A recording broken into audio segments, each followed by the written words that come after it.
All right, strap in, everyone. Today's deep dive, it's a fascinating one. We're heading to Rwanda. What about? But hold on. We're not talking about those amazing mountain gorillas this time. No gorillas today. We're diving into something even bigger. Their plan to become a climate-resilient, low-carbon economy. Ambitious stuff. Seriously ambitious. They're basically trying to make a massive economic transformation, right? Yeah, they want to go from like a subsistence agriculture economy to a knowledge-based society. All while dealing with a booming population and climate change. Exactly. It's a lot of pressure. So that's our source material today. Rwanda's National Strategy for Climate Change and Low Carbon Development. Big title. Big title, even bigger goals. Yeah. But we all know how these things go, right? Plans sound amazing on paper. Right. But then reality hits. What makes you think Rwanda can actually make this happen? Well, what I find really interesting is how they connect all the dots. They get that their population density is putting pressure on land. They understand that relying on imported oil makes them vulnerable. Right. And they see that climate change, with like its unpredictable rainfall, is just making everything even tougher. Yeah, it's a perfect storm of challenges. Exactly. Yeah. And that's forced them to think long term. Yeah. That's where this strategy shines. It's not just about, surviving climate change. It's about thriving in a totally new way. Okay, I'm all ears. Paint me a picture. What does thriving differently look like for Rwanda? Their vision for 2050 is to be a climate-resilient, low-carbon economy. Okay. And they have 3 clear goals to get there. The first one's all about energy. They're phasing out diesel and embracing renewables. Okay, renewables. Right. Everyone's talking about renewables. Yeah. But can Rwanda really power a whole economy that way? Well, they've got a really diverse mix. Hydropower, sure, but also geothermal. Geothermal. Huge potential there. And get this, they're even looking at extracting methane gas from Lake Kivu to make electricity. Whoa, wait a minute. Extracting gas from a lake. Yeah. That's wild. Yeah, it's wild. But it's also necessary. That gas is dangerous if they just leave it there. Oh, wow. So by using it, they solve 2 problems at once. Domestic energy source and a potential environmental hazard. Gone. Okay, so they're turning a problem into an opportunity. I'm starting to see how their approach is different. What about that second objective? So that one's all about sustainable land use and water resource management. Basically, integrated planning, efficient irrigation, and protecting ecosystems. Ecosystems, right. The stuff we all depend on, food and water security. Makes sense. If the environment suffers, the economy suffers. Yeah, it's all connected. All connected. But this all sounds pretty high level. How are they actually putting these ideas into action? They have what they call programs of action. Some of them are pretty amazing. One that stood out to me was their approach to small-scale farming. Farming. I thought they were moving away from a subsistence agriculture economy. They are, but they're making agriculture itself more sustainable, Okay. more productive. They call it sustainable intensification of small-scale farming. That's a mouthful. Basically, it's maximizing food production while minimizing environmental impact. Less impact is good, but how do you intensify farming sustainably? Well, they're promoting techniques like agroforestry. It's like different layers of plants growing together, like a tiny ecosystem. Yeah. It helps increase yields while reducing the need for things like chemical fertilizers. Yeah, fertilizers are a big emissions problem, right? Exactly. So it's not just about going organic. Gotcha. It's about smarter farming from the ground up. Okay, so what else are they doing on the agriculture front? They're promoting something called push-pull pest management. Basically, they plant specific types of plants. Okay. These plants naturally repel pests from crops while also attracting beneficial insects. So they're using nature's own defenses to protect their crops. Exactly. It's pretty clever. And push-pull does even more. It boosts yields, improves soil fertility, and even gives you better livestock fodder. Wow, that's a lot of benefits. It's a prime example of how Rwanda's weaving sustainability into its agriculture, creating a system that works for people and the planet. Yeah, it's like a win-win. It is. I'm starting to get a sense of their strategy. They're looking for these solutions that solve multiple problems at the same time. Absolutely. But what about beyond farms? What are they doing in other sectors? Well, let's talk about diversifying agricultural markets. They're expanding the variety of crops they grow, both for local consumption and export. So less reliance on one single crop or market. That makes sense. Exactly. And they're not just exporting raw materials. Okay. They're setting up local processing centers powered by, you guessed it, renewable energy. So they're creating jobs and adding value within Rwanda. Exactly. And to tap into those higher value markets, they're focusing on niche products like organic and fair trade goods. Interesting. Like craft beer, Smaller batches, higher quality, better prices. That's a great analogy. But we can't forget about water, essential for any economy, especially one that depends so much on agriculture. Absolutely. With a growing population and climate change, water scarcity is a major issue. Yeah, a major issue. That's why they have their integrated water resource management and planning program.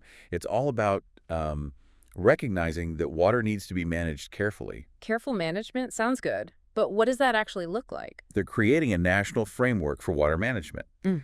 This includes everything from collecting data and monitoring to predicting future water needs. Data's key.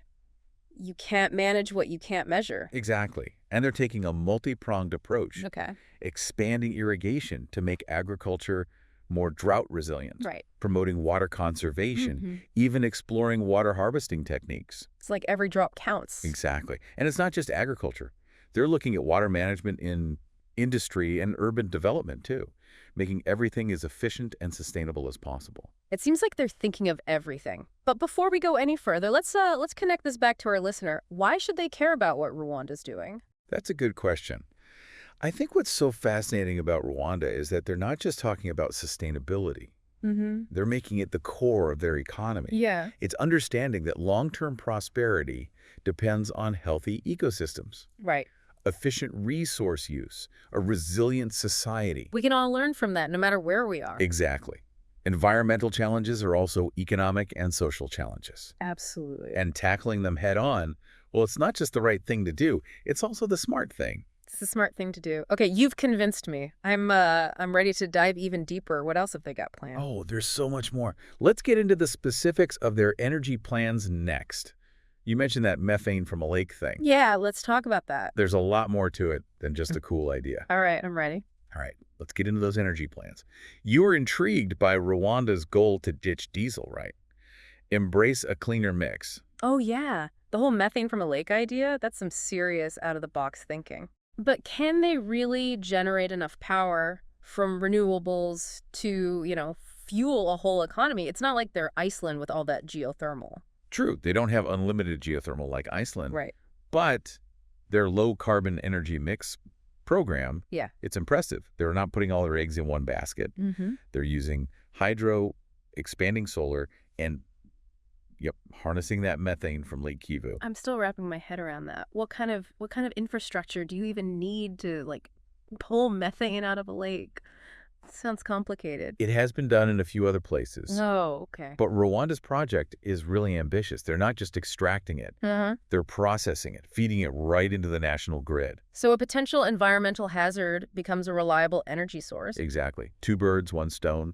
And they're also promoting, get this, sustainable small-scale energy installations in rural areas. Okay, so they're not leaving anyone behind. Right. Not everyone's connected to the main grid. Right. You can't have a sustainable economy if you're leaving people in the dark. Makes sense. So they're promoting these off-grid and mini-grid solutions, Okay. using things like solar, biogas, microhydro, and they're thinking long-term with these installations. How so? Well, they're bringing in the private sector to make sure these projects are financially viable, and they're encouraging productive end uses. Productive end uses.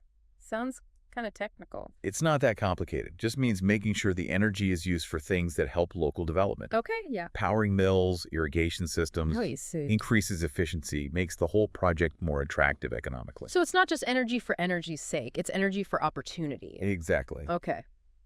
But we haven't talked about industry yet. Mhm. Rwanda wants to grow its economy, but industry, that usually means a big carbon footprint. True. How are they dealing with that? Well, their Green Industry and Private Sector Development Program, that's all about integrating sustainability into business. Yeah. Pushing for resource efficiency, less waste. Less waste, more profit, Yeah. everyone wins. Exactly. They're really leaning into those special economic zones. Oh yeah, the SEZs. Remind me what those are again. Designated areas that attract businesses with, tax breaks and less regulation. Right. And Rwanda's making sure sustainability is built into these SEZs from the start. So they're attracting businesses that are already committed to green practices. Exactly. And they're going even further.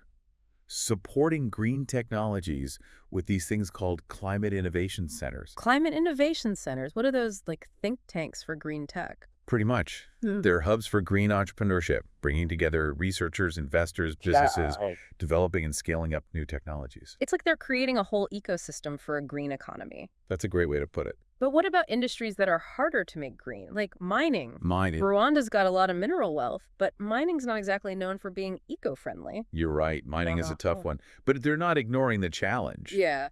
They have their climate-compatible mining program. Mm. It's all about minimizing the environmental impact. How are they doing that? One big focus is energy efficiency. Mining uses a ton of energy. It does. They're pushing mining companies to, measure and report their energy use, set reduction targets, and adopt more efficient technologies. Transparency and accountability. Right. And they're encouraging the use of renewable energy for mining operations. Wow. A solar-powered mine. It's the future. It's the future. Okay, they're doing a lot to green different industries, but how are they dealing with transportation emissions? People and goods have to get around. Yeah, for sure. Their Efficient Resilient Transport Systems program has a few components. Okay. One main goal is improving vehicle fuel efficiency. That makes sense. Are they building electric cars in Rwanda now? Not yet. But they're looking at stricter regulations and standards for vehicles. So cleaner cars on the roads. Exactly. And they're not just focused on today's tech. Mm. They're watching those emerging innovations like electric vehicles and alternative fuels. So they can jump on board when the time's right. Right. Future-proofing their transport system. But you bring up a good point. The roads themselves. Yeah. Rwanda's landlocked. Uh-huh. So road transport is essential. They're investing in climate-resilient infrastructure. So roads and bridges that can handle, intense rain and extreme weather. Exactly. Yeah. No more roads washing away. And it's not just rural roads. Okay. They're thinking of sustainable urban development, too. Rwanda's cities are growing, right? They are. Lots of people moving to urban areas. So their low-carbon urban systems program, it's about designing cities for people, not just cars. So walkable, high density, good public transport. That's the vision. Lots of green space, too. And it's not just about how people move around. Okay. They're pushing green building standards, making new construction as sustainable as possible. Energy efficient buildings, rooftop gardens, solar panels, that kind of thing. Exactly. Creating cities that are both livable and good for the planet. Yeah. And they're taking this integrated approach to one of their big economic drivers, tourism. Oh, yeah, the gorillas. The gorilla. I'd love to see them someday. But tourism can be tough on the environment, especially in a place with as much biodiversity as Rwanda. It's a balancing act. Their ecotourism, conservation, and payment for ecosystem services program, it's about finding that balance. How are they doing that? Well, they're promoting responsible tourism, Mm-hmm. diversifying what they offer, Okay. promoting activities that have low impact and benefit local communities. Sounds good. And they're looking into payment for ecosystem services. Payment for ecosystem services? What's that? It's basically compensating communities for protecting the ecosystems that tourists come to see. I see. So they're incentivizing people to protect the things that make Rwanda a tourist destination. Exactly. It makes conservation economically sustainable.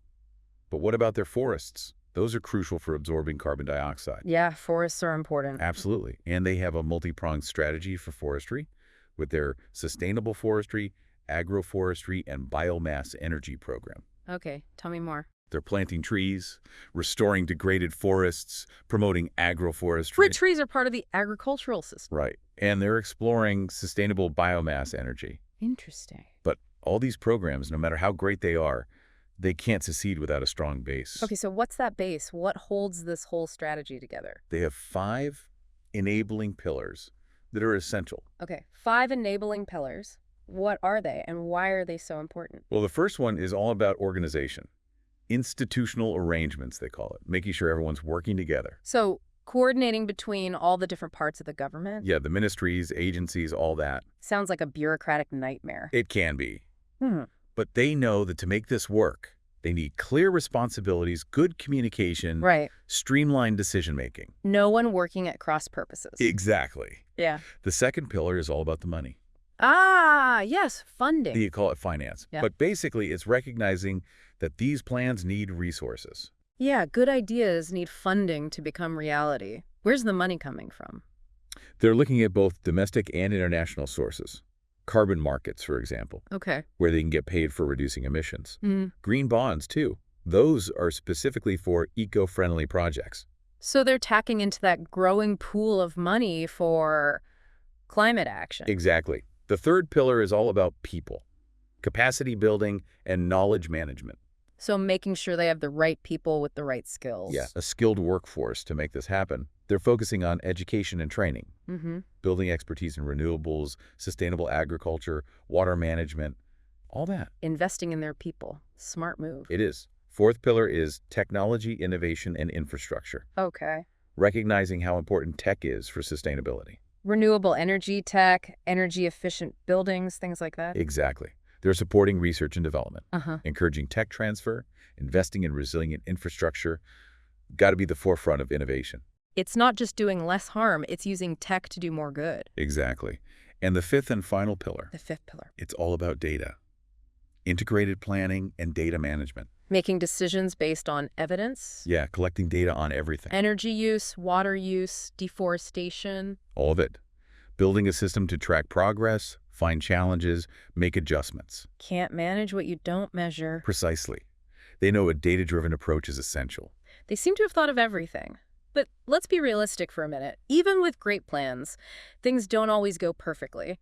What are some of the potential roadblocks Rwanda might face? You're absolutely right. There are always challenges. Financing is a big one. Yeah. Securing enough funding, both at home and from abroad, to put all these programs into action. Money is always a challenge. It is. Another challenge is building capacity fast enough. Yeah. Training people in all these new areas. It takes time to develop expertise. It does. And then there's data. That They need good data. But often, data is scarce or unreliable. They'll need to invest in better systems. Right, back to that measuring thing. Exactly. Yeah. And then there are things you just can't control. Global energy prices, Oh, yeah. regional politics, the unpredictable nature of climate change itself. It's not just about planning, it's about being able to adapt. Exactly. And Rwanda recognizes these challenges. Yeah. But despite the hurdles, what really stands out is their commitment to this long-term vision. It's like they're saying, this is our goal, we're going to figure it out no matter what. And that's inspiring. Rwanda has been through so much, but they're not letting the past hold them back. They're saying, we can be a leader in sustainability. We can build a better future. It's not just about catching up, it's about leaping ahead. Yeah, creating a model for others to follow. So why is this story important? Because it shows that even small countries can make a difference. Sustainability isn't some abstract idea. Right. It's a real path to a better future. Well, I'm definitely feeling inspired. Me too. Rwanda shows us that we all have a role to play. Mm-hmm. We can all make choices that support a greener, more equitable world. So as we wrap up our deep dive into Rwanda's green growth strategy, I want to leave our listeners with a question. If Rwanda can do this, what's stopping us? What bold steps can we take in our own lives to create the future we want? It's a question worth asking. Thanks for joining us on this journey to Rwanda. Until next time, keep diving deep.